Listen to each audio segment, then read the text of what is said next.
Hey, before I start, make sure you go check out our latest Kickstarter. It is for a book called Honey Walls. It is about a trans man going on a quest to find his heart.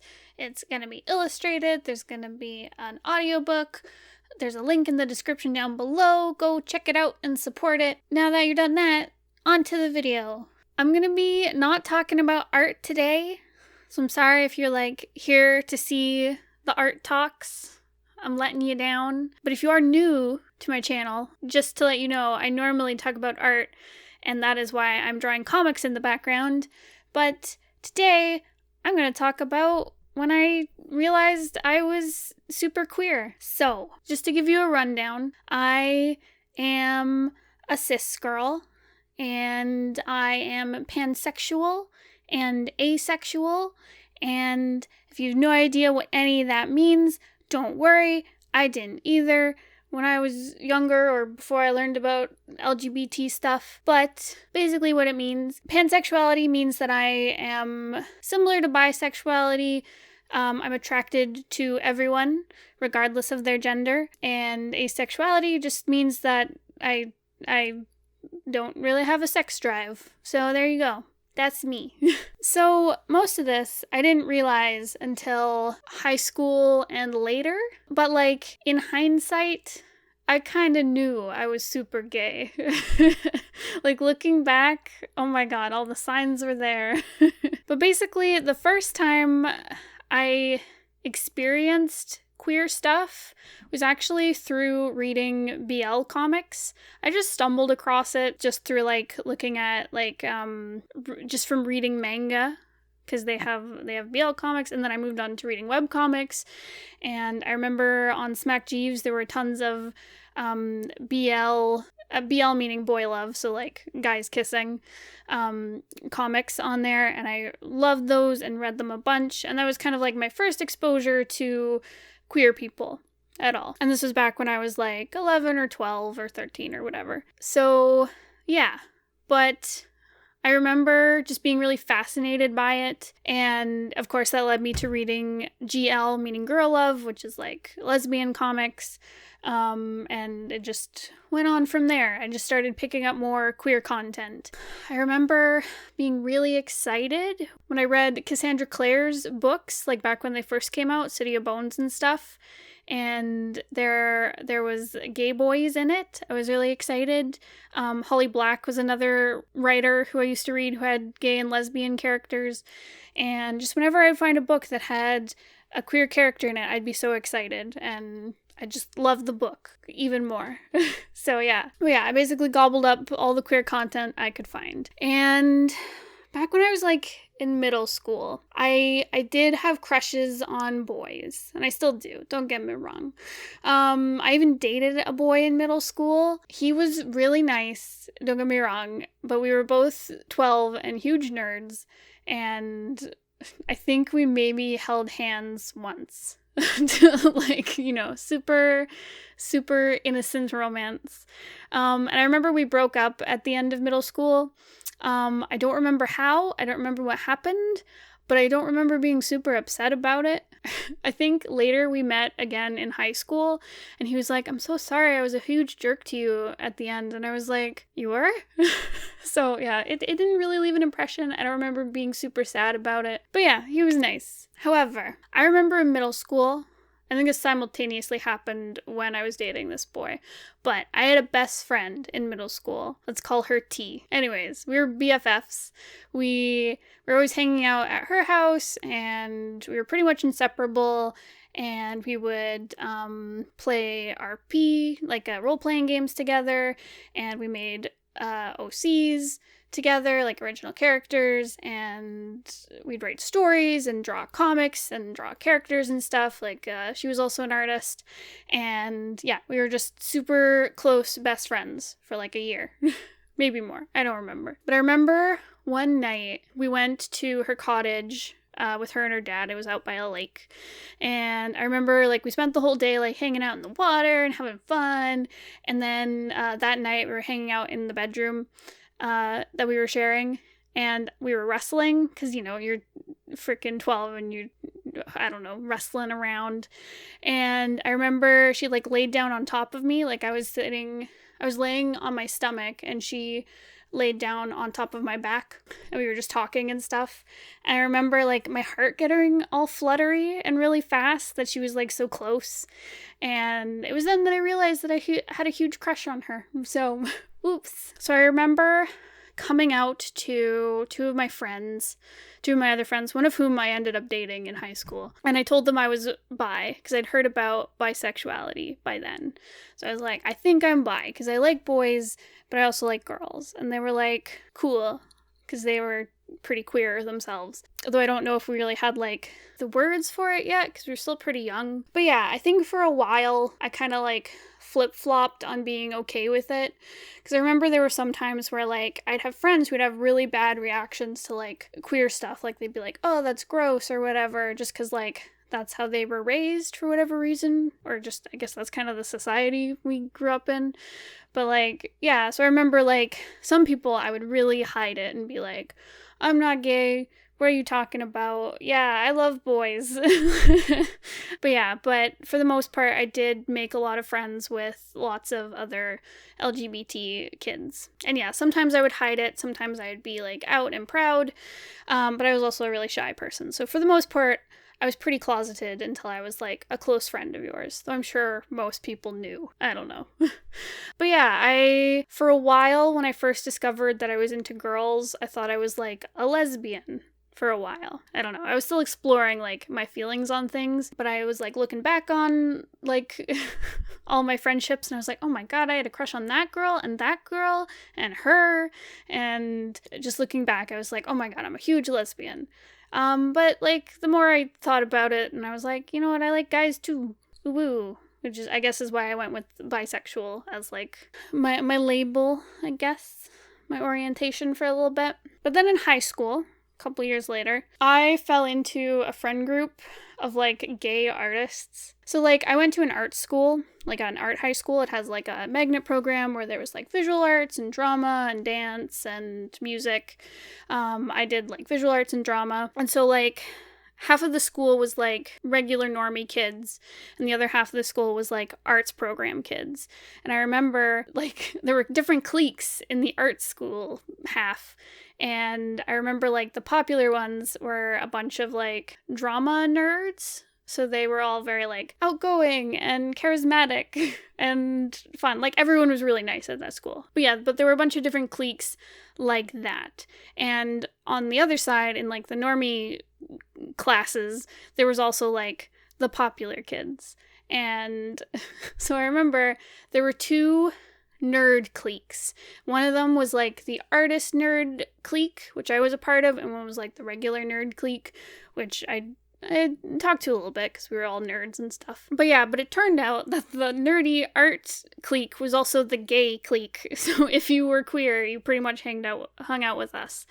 And this is actually where I met Bones, who is my partner on this channel and also my fiance and a really sweet boy. So we met through there. I think I also basically had a crush on everyone in our friend group at one point or another. But I also learned, that was where I learned all about like the different aspects of LGBT. Like I learned about trans stuff because a bunch of my friends turned out to be trans.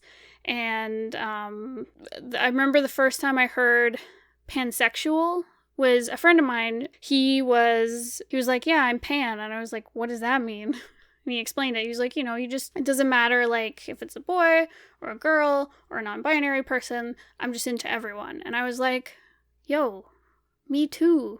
So I kind of, yeah. So I prefer pansexual to bisexual, but, there are people who are bi who also are attracted to NB people. So I don't know. It's up to you. But yeah, so I kind of learned more about LGBT stuff, and I was in a group where I could really express myself and be super gay.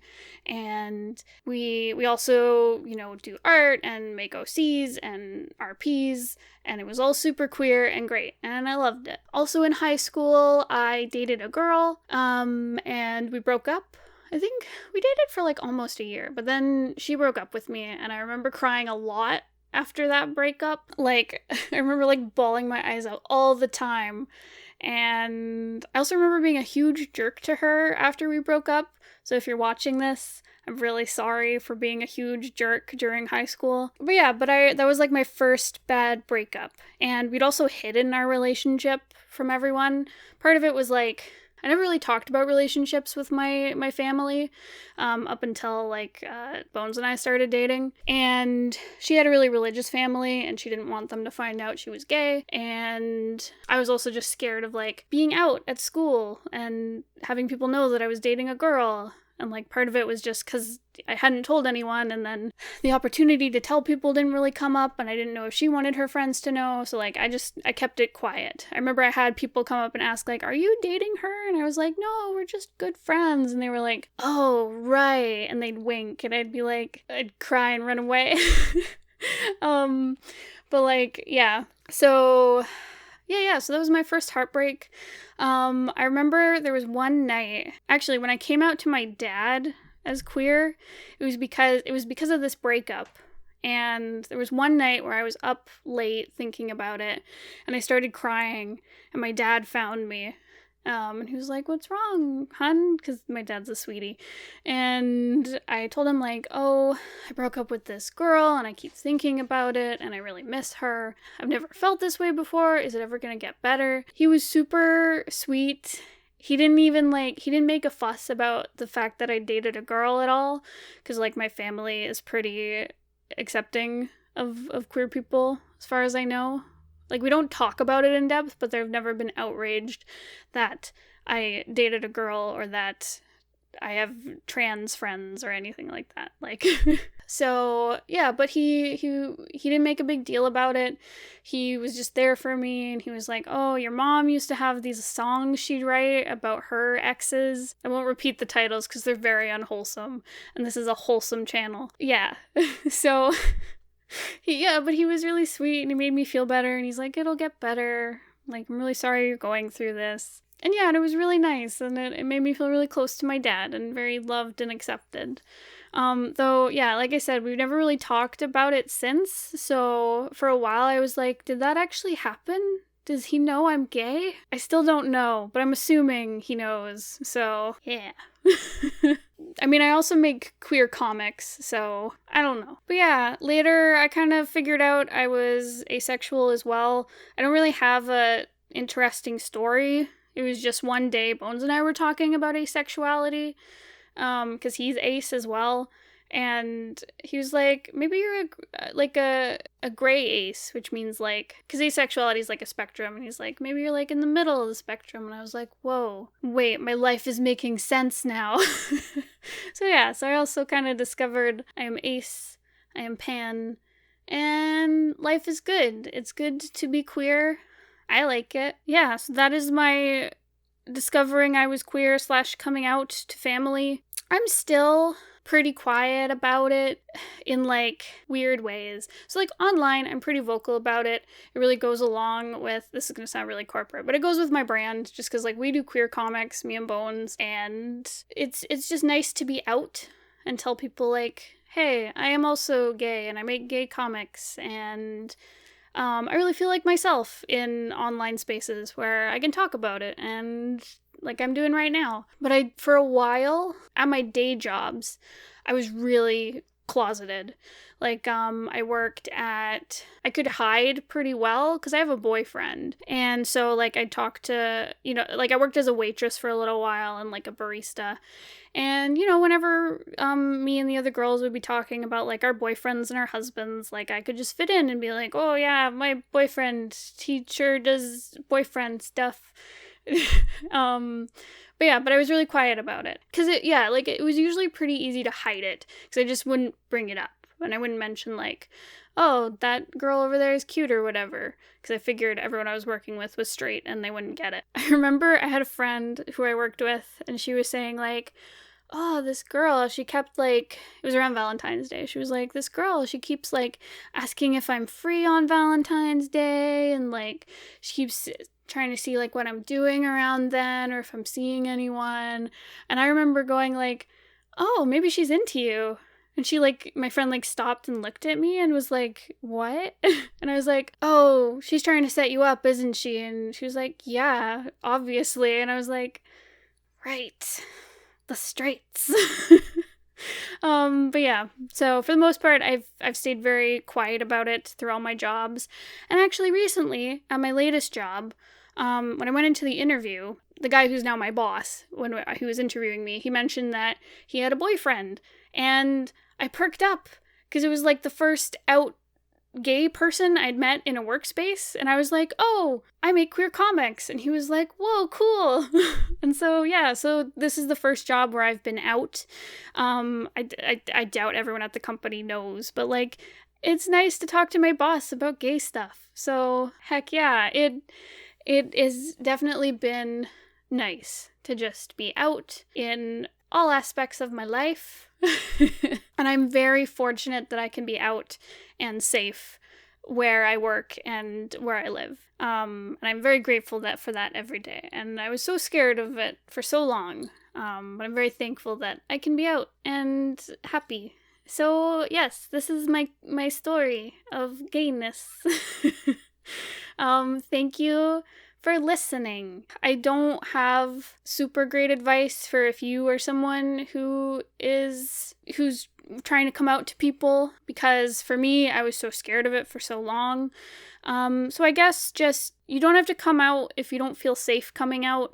If you're worried that, you know, someone will hurt you, or like whether it's like physical or like emotionally or socially, if they'll hurt you, you don't have to come out to them. You don't owe anyone anything. You should only come out when you're ready and you feel safe and good about it, and there's no pressure to do it really, really fast. It's okay to wait, because that worked out for me, I guess. That isn't to say that you shouldn't embrace how you're feeling. I highly recommend looking into, I guess, like queer fiction, like whether it's like LGBT comics or LGBT fiction. Talking to other people in the LGBT community is super helpful, because I didn't know any of this stuff until I made friends who were going through the same thing. So it's really important to just reach out to other queer people. I'm sending you lots of love, because being in the closet really sucks, and it causes a lot of anxiety and fear of being discovered. So my heart goes out to you, and I hope you will be happy and gay and free. Free of fear. But yeah, thank you so much for listening. I hope this wasn't too weird talking about life stuff. Though we've done a few videos where we just talked about like I talked about how I met Bones and how we fell in love before, and you guys seem to like watching that, so I hope this was fun too. Heck yeah, fam. Okay, I'm gonna go to bed because it's late. So thanks again for watching, and make sure to go check out the Kickstarter if you're into queer content. It is written and illustrated by trans creators, and yeah, link in the description down below. I'll see you guys in the next video, I guess. Woo! Okay, goodbye!